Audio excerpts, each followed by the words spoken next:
হাজার মানুষের মাথা গোজার খাই দিয়েছে, একটা কর্মসংস্থান দিয়েছে। এই কাজটা কোরআনে কারীমের সূরা মুদ্দাসসিরের আয়াত অনুযায়ী হয়েছে। আল্লাহ যেন কবুল করেন, বলেন আমিন। 560টার উপরে মসজিদ বানিয়েছে, আর মন্দির তো বানায়নি। ভালো কাজ যে করুক তার প্রশংসা করব আমরা। 560টার উপরে যে মসজিদ বানিয়েছে, যদি মন্দির বানাতো শিরিক হতো। কথা বলে না কেন? অন্তত শিরিক থেকে বাঁচিয়ে আল্লাহকে সেজদা দেওয়ার একটা ব্যবস্থা করেছে। বলে না, মসজিদে গেলে সেজদা তো হবে। আর যাই হোক, এরপরে বন্ধু কানের ডাব দিকে তাকান।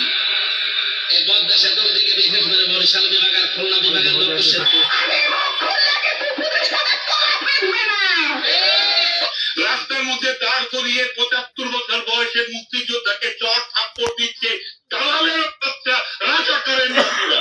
আরো ২০০ বছর গোলাম থাকা উচিত। ঠেকাতে চাই না কেন?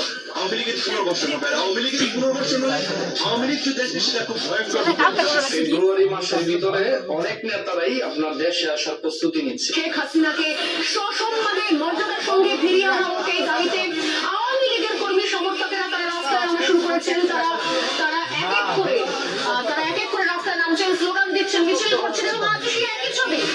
মাত্র এক সপ্তাহের ব্যবধানে পেঁয়াজের দাম বেড়েছে 20 থেকে 35%, আর চালের কেজিতে বেড়েছে 5 থেকে 10 টাকা। চড়া মাছের বাজারও। পাইকারি বাজারের সঙ্গে খুচরা বাজারের দামের পার্থক্য কেজিতে 15 থেকে 20 টাকা।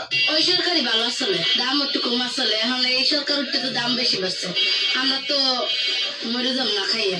দেশের একটা বাজে পরিস্থিতি, প্রতিদিন মিছিল, প্রতিদিন আন্দোলন, সাধারণ মানুষের জীবনযাত্রা খুবই কষ্টকর হয়ে গেছে। তো মনে হচ্ছে কোনো না কোনো দিক থেকে আমরা হয়তো বা ভুলছিলাম। ট্রেন হিসাবে যেমন চোর, আর চোরের দরকার বাংলাদেশে ভালো মানুষ নাই। আওয়ামী লীগ ছিল খুব ভালো ছিল, সবার গরিব মানুষ খুব ভালো ছিল। আমার গরিব থেকে বাসা নেই। আওয়ামী লীগ আমাদের জন্য এই যে কথায় আছে না, উপকার করলে গায়ে ছাল থাকে না, এই দেখেন তার প্রমাণ বাস্তব। এই যে অর্জুন গাছটা, এ কিন্তু খুবই উপকারী, মানুষের খুব উপকার করে, তাই মানুষের গাছ থেকে সব ছালগুলো উঠে নিয়ে গেছে। ওই যে বাস্তব তার প্রমাণ। আগে যে জায়গায় এক বেলা ভাত খাইতো ওই মানুষটা, তাকে 2 বেলা ভাতের ব্যবস্থা করে দিয়েছিল। আগে যে জায়গায় এক বেলা আমিষ খাইতো ওই মানুষটা, তাকে 2 বেলা আমিষের ব্যবস্থা করে দিছে। এই ভালো মন্দ খাইয়ে শরীরে তেল হয়ে গেছে, ওই মানুষটা এইভাবে বেইমানি করলো। উনি প্রথমবার যখন ক্ষমতায় এসেছিলেন তখন একটা কাজ করেছিলেন যে প্রথমবার এসে বাংলাদেশ সেনাবাহিনী সৈনিকদের জন্য 2 বেলা ভাতের ব্যবস্থা করেছিলেন। আগে সেনাবাহিনী সোলজাররা 1 বেলা ভাত।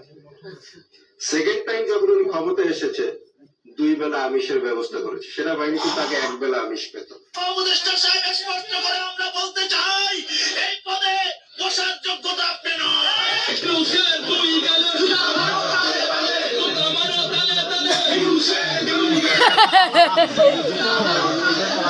আসিফ নজরুল